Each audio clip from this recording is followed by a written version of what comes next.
నమస్తే, నేను Ashok Kumar. Welcome to our channel. జనరల్గా మనం తెలుగులో ఒక సామెత వింటా ఉంటాం అనమాట. ఉన్నది బాయ్ ఉంచుకునేది బాయ్ అన్నట్టు జగన్మోహన్ రెడ్డి గారు తన తల్లితో పాటు ఎప్పుడైతే కాంగ్రెస్ నుంచి బయటకు వచ్చారో, సరే ఒంటరి నడక నడిచినాను అని చెప్పి ఈ మధ్య ఆయన పాటికి ఆయన ఎలివేషన్ చేసుకుంటా ఉన్నా అక్కడ ఆయన్ని నమ్ముకొని అది మనం నడిచేటువంటి బాట ముళ్ళ బాట కావచ్చు, లేకుంటే కంకర్రాళ్ళు అనుకోండి, ఆ నడిచేటువంటి నడకలో మేము సైతం తోడుగా ఉంటాము. నీ కాళ్ళ కింద చెప్పులాగా అనుకో, లేకుంటే పూలలాగా అనుకో, నీకు కష్ట నష్టాల్లో మేము తోడు ఉంటాను అని చెప్పి జగన్మోహన్ రెడ్డి గారికి అనేక మంది తోడున్నారు. కానీ వాళ్ళు ఈ రోజున ఎంతమంది తోడున్నారు, అసలు వాళ్ళు ఆయనకి దూరంగా వెళ్లాల్సినటువంటి పరిస్థితి ఎందుకు వచ్చింది అనేది రాష్ట్రంలో ఒక చర్చ అంటూ జరుగుతోంది. ఈ క్రమంలో జగన్మోహన్ రెడ్డి గారితో ఎప్పటి నుంచో కలిసి మెలిగినటువంటి మాజీ ఎంపీ అయినటువంటి మేకపాటి రాజమోహన్ రెడ్డి గారు ఈరోజు సంచలన వ్యాఖ్యలు చేయడం జరిగింది. అయ్యా, వైసీపీ పార్టీనో జగన్మోహన్ రెడ్డి గారు నమ్ముకుంటే నట్టేట మురిగినట్టే, జాగ్రత్త అని చెప్పి తనకు సంబంధించినటువంటి కార్యకర్తలను సేవ్ చేస్తూ జాగ్రత్త, మీరు కేసులో ఇరుకోవద్దు, ఆయన నమ్మితే ఇబ్బందులు పాలవుతారని చెప్పి ఆయన కార్యకర్తలకు ఉపదేశించారు. ఈ వ్యాఖ్యలపైన మనం పూర్తిగా డిస్కస్ చేద్దాం. మనతో పాటు సీనియర్ జర్నలిస్ట్ డాక్టర్ భరతరెడ్డి గారు అయితే ఉన్నారు. నమస్తే సార్. నమస్తే. జగన్మోహన్ రెడ్డి గారికి సంబంధించి అంటే నిజమో అబద్ధమో మనకు తెలియదు, కానీ క్లియర్ కట్గా ఆయన విక్టరీ చూసే బయటకు వచ్చాడు కాంగ్రెస్ నుంచి. ఎందుకంటే కాంగ్రెస్లో ఆయన తరతరాల నుంచి గెలిపించినటువంటి ఎవరు వాళ్ళ నాయన కావచ్చు, లేకుంటే వాళ్ళ తాతకి నీడచ్చినటువంటి పార్టీ కావచ్చు, ఆ కాంగ్రెస్కి వెన్నుపోటు పొడుస్తూ బయటకు వచ్చేటువంటి క్రమంలో కాంగ్రెస్లో ఉన్నటువంటి ఎమ్మెల్యేలని చీల్చుకొని బయటకు వచ్చాడు. అంటే దాని వెనుపోటుగా నేనైతే అభివర్ణిస్తాను. ఆ టైం నుంచి కూడా సార్ రాజమోహన్ రెడ్డి గారు కావచ్చు, కోటంరెడ్డి శ్రీధర్ రెడ్డి గారు కావచ్చు, లేకుంటే జమ్మలమడుగుకు సంబంధించినటువంటి ఆదినారాయణ రెడ్డి గారు లాంటి వాళ్ళు కావచ్చు, అనేక మంది ఆయన తోడున్నారు. కానీ వాళ్ళు ఎవరు ఈరోజు ఆయన వెంట నడిచేదానికి సంసిద్ధంగా లేరు. కొంతమంది అయితే కోటంరెడ్డి శ్రీధర్ రెడ్డి లాంటి వాళ్ళు నా ఊపిరినంత వరకు ఆ జెండానే మోస్తానా, నీతోనే ఉంటానని కూడా అన్నాడు సార్. ఇటువంటి వాళ్ళందరూ దూరం జరుగుతున్నారు. అసలు ఎందుకు ఇంత విపత్కర పరిస్థితి జగన్మోహన్ రెడ్డి గారికి ఎందుకు వచ్చింది? అసలు స్వయం కృతాపరాధం అంటాం కదా, స్వయంగా ఎవరికి వాళ్ళు చేసిన తప్పులు వాళ్ళు అనుభవిస్తారు అని చెప్పడానికి జగన్మోహన్ రెడ్డి ఉదాహరణగా చెప్పొచ్చు. ఎందుకంటే చాలామంది నాయకులు, లీడర్లు తన సొంత మనుషుల్ని తనను నీడలాగా ఉండే వాళ్ళని తయారు చేసుకుంటారు. ఇప్పుడు నీడెవరు? తన నీడను తానే నమ్మలేని స్థితిలో జగన్మోహన్ రెడ్డి ఉన్నాడు.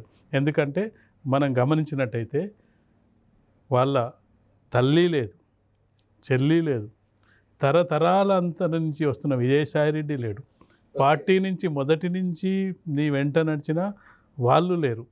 ఎందుకు లేరు అనేది ఒక్కసారి జగన్మోహన్ రెడ్డి చెక్ చేసుకోవాలి.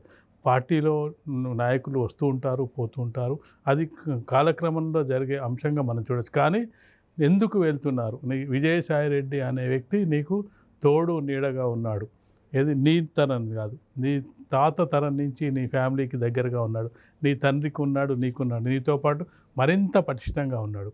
వ్యాపార సంబంధాలు, రాజకీయ సంబంధాలు, కేసుల సంబంధాలు, కోర్టుల సంబంధాలు అన్నిటిలోనూ భాగస్వామ్యంగా ఉన్నాడు.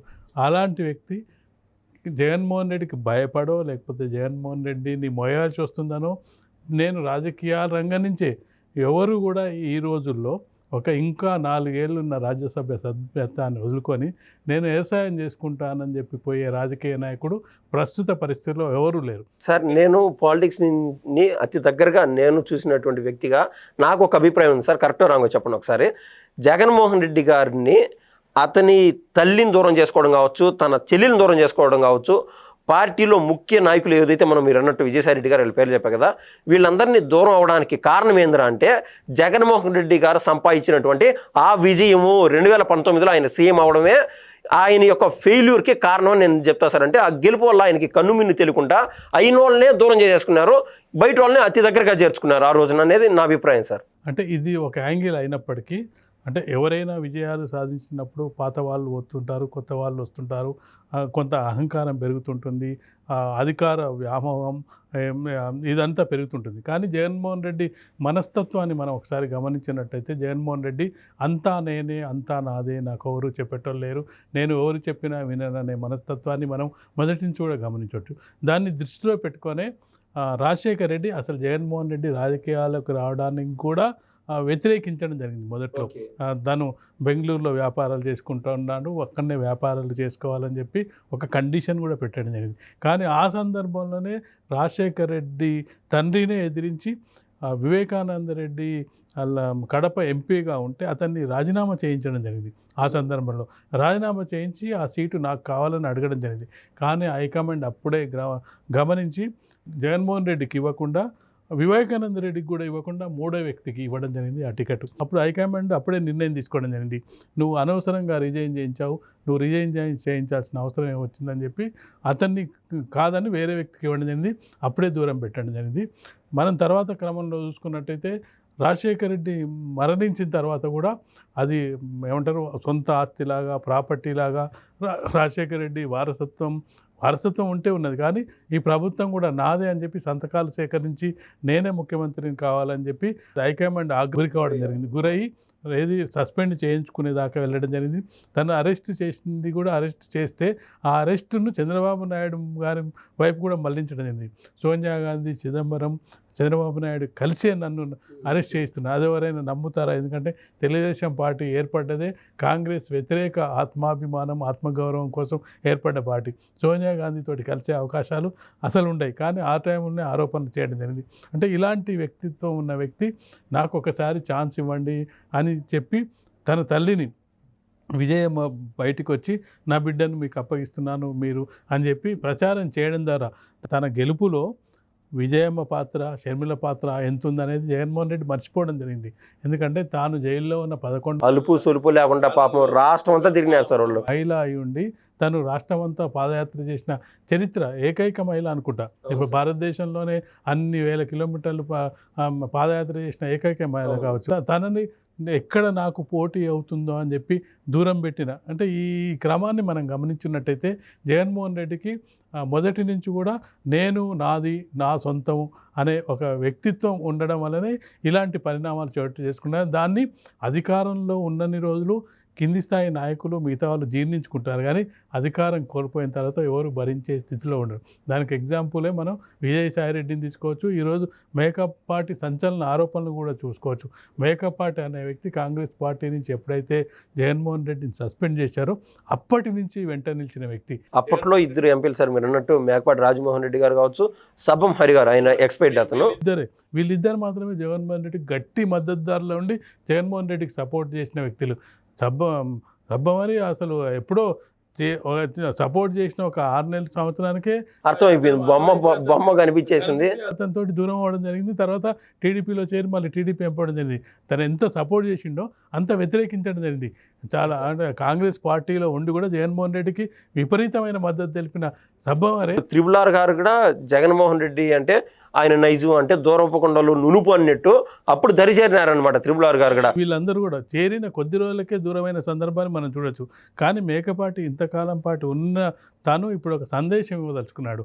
జగన్మోహన్ రెడ్డిని మీరు నమ్ముకొని మీరు అరెస్టులు అవ్వడం లేకపోతే కేసులు పెట్టించుకోవడం ఇవన్నీ చేసుకున్నట్టయితే మీకు ఫ్యూచర్లో ఇబ్బందులు ఎదురవుతాయి, మీరు ఇలాంటి వాటికి దూరంగా ఉండని చెప్పి ఒక హితబోధ చేయడం జరిగింది. ఉండవల్లి అరుణ్ కుమార్ లాంటి వాళ్ళు కూడా చెప్తూనే ఉన్నారు, జగన్మోహన్ రెడ్డి ఖచ్చితంగా అసెంబ్లీకి వెళ్ళాలి, ఒక పార్టీని ఏ విధంగానో నడపాలనో జగన్మోహన్ రెడ్డికి ఇప్పటికే తెలిసినట్లేదు. ఎందుకంటే మనం చిన్న ఎగ్జాంపుల్ మనం చెప్పినట్టయితే అధికారం కోల్పోయిన తర్వాత పార్టీని నిలబెట్టడం అనేది చాలా కష్టమైన పని. ఇప్పుడు జగన్మోహన్ రెడ్డి గారు కూడా అన్నట్టు నేను ఆర్థికంగా స్థితిమంతుడు కాదు అంతంత మాత్రమే అన్నారు సార్ జగన్మోహన్ రెడ్డి గారు. ఆర్థికంగా స్థితిమంతుడు కాదని అనడానికి కారణం ఏంటి? నెక్స్ట్ ఎన్నికల్లో మళ్ళీ ఏం జరుగుతుందో డైవర్స్ చేయడానికి పాలిటిక్స్. ఇప్పుడు మనం ఒకసారి చూసుకున్నట్టయితే పార్టీని ఏ విధంగా నడపాలి, ఏ విధంగా నిలబెట్టాలి, ఓడిపోయినా గెలిచినా ఏ విధంగా ఉండాలి, ఓటమి నుంచి పాఠాలు ఏ విధంగా నేర్చుకోవాలని చెప్పి మన తెలుగుదేశం పార్టీని చూసి నేర్చుకుంటే ఏ విధంగా ఉండొద్దు అని చెప్పి వైసీపీని చూసి నేర్చుకోవచ్చు. వైసీపీ ఏ విధంగా ఉండొద్దు, అసెంబ్లీకి రాడు, ప్రజా సమక్షాన్ని ప్రస్తావించాడు, ఏదో ఒక సెన్సేషన్ క్రియేట్ చేసి గందరగోళం సృష్టిస్తారు, ప్రజల తరపున మాట్లాడు, పార్టీ నిర్మాణం ఏ విధంగా చూడడు, పార్టీ ఎందుకు ఓడిపోయిందో సమీక్షించుకోడు, పార్టీ నాయకులు వెళ్ళిపోతుంటే వాళ్ళు ఎందుకు వెళ్ళిపోతున్నారు అంటే ఇవన్నీ ప్రక్రియలు చూసుకున్నట్లయితే ఈ విధంగా ఉండకూడదు అనేది అభిప్రాయం ఉంటుంది. కానీ ఇక్కడ ప్రాబ్లం ఏమవుతుందంటే ఒక గ్రామంలో కానీ ఒక మండలంలో కానీ కార్యకర్తలు కానీ 2 వర్గాలుగా విడిపోయి ఉంటారు. ఆ విడిపోయిన క్రమంలో ఈ పార్టీ కోసం వాళ్ళు అవతలి పార్టీతో ఘర్షణ నేర్చుకొని ఉంటారు. ఇతను కాడెత్తేసిపోయిన తర్వాత నాకు సంబంధం లేని తర్వాత వాళ్ళ పరిస్థితి ఏంది? దీన్ని దృష్టిలో పెట్టుకునే మేకపాటి ఈ విషయాన్ని చెప్పినట్టుగా మనకు కనిపిస్తుంది. సార్ మొత్తం మీద మేకపాటి రాజమోహన్ రెడ్డి గారు ఏదైతే ఆ వ్యాఖ్యన్నారో ఒక వైసీపీ పార్టీకేనే కాదు, జనసేన కావచ్చు, టీడీపీ కావచ్చు, ఏ పార్టీకైనా ఇది వర్తిస్తుంది కదా సార్. ఎందుకంటే ఆ ఎమ్మెల్యేలుగా ఉండేవాళ్ళు, మంత్రులుగా ఉండేవాళ్ళు, మాజీ ఎంపీలు ఎవరైనా కావచ్చు, వాళ్ళు బాగానే ఉంటారు. వాళ్ళు నమ్ముకొని కింది స్థాయి కార్యకర్తలు కేసుల వరకు పోయి వాళ్ళని దూషించి ఎలా దూషించుకుంటా జాగ్రత్తగా ఉండమని అయితే చెప్తారు కదా సార్. ఖచ్చితంగా అంటే చెప్తారు. సేమ్ టైం పార్టీ నిలబడుతుంది, పార్టీ నాకు అండగా ఉంటుంది అన్నప్పుడు వాళ్ళు ముందుకెళ్ళడానికి అవసరం ఉంటుంది. నువ్వు ఎక్కడ ఇప్పుడు మనం ఒక శ్యామలను చూసినాం. శ్యామల ఏం చెప్పింది, నాకేం తెలియదు, మొత్తం వాళ్ళు రాసి ఆవిడ సేఫ్, 27 మంది పోయి ఆడ జైల్లో ఇరుక్కున్నారు. వాళ్ళు చెప్పింది చేసిన అన్నది. అలాంటి పరిస్థితి కాదు కదా. నువ్వు పార్టీని ఏది జరిగినా నువ్వు ఆదుకునే పరిస్థితి ఉంటుంది అంటే నువ్వు సేఫ్ జోన్లో ఉన్నప్పుడు, నువ్వు ఒక ప్రతిపక్ష నాయకుని హోదాలో నువ్వు ముందుకు పార్టీని తీసుకెళ్ళినప్పుడే నాకేం సంబంధం లేదు, నాకేం లేదు, వచ్చే ఎన్నికల్లో నేను మనం గెలుస్తామో లేమో, లేదంటే ఇప్పటి నుంచే కనుక నా దగ్గర డబ్బులు లేవు, ఇవన్నీ చెప్పి పార్టీని ఏ విధంగా కాపాడుకుంటారు. కాబట్టి ఖచ్చితంగా కూడా ఇప్పుడు కార్యకర్త అందుకే ఒక్కొక్కరు ఎందుకు దూరం అవుతున్నారంటే, ఒకటి మనస్తత్వం, 2 అతని ఒంటెద్దు పోకడలు, మూడోది నేనే అనే అహంభావం, వీటి వల్ల దూరం అవుతుంటారు. ఎప్పుడు కూడా రాజకీయ నాయకుడు మనమందరం అంటేనే ముందుకెళ్తారు.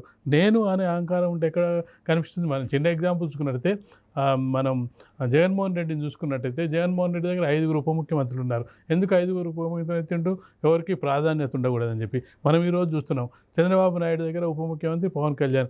చంద్రబాబు నాయుడుకి ఎంత హోదా అదే హోదా పవన్ కళ్యాణ్కు లభిస్తుంటుంది. మన తెలంగాణ చూసుకుంటే రేవంత్ రెడ్డి ముఖ్యమంత్రి, బట్టి విక్రమార్క ఉప మంత్రి, ఇతనికి అంత హోదా లభిస్తుంది. మరి 5 ఉప ముఖ్యమంత్రులు ఉన్నప్పుడు దాని ప్రాధాన్యత తగ్గిస్తే పేరే తెలియకుండా, అంటే ఒకరికే ఇచ్చినట్టయితే అతని ప్రాధాన్యత పెరుగుతుంది. అంటే దాన్ని సహించలేని వ్యక్తిత్వం, అంటే తన తర్వాతి వాళ్ళని సహించలేని వ్యక్తిత్వం, అంతా తానే అన్నప్పుడు ఖచ్చితంగా కూడా తను కూర్చున్న చెట్టును తానే నరుక్కునే క్రమంలోనే జగన్మోహన్ రెడ్డి ఉన్నాడని మనం అనుకోవచ్చు. ధన్యవాదాలు సార్.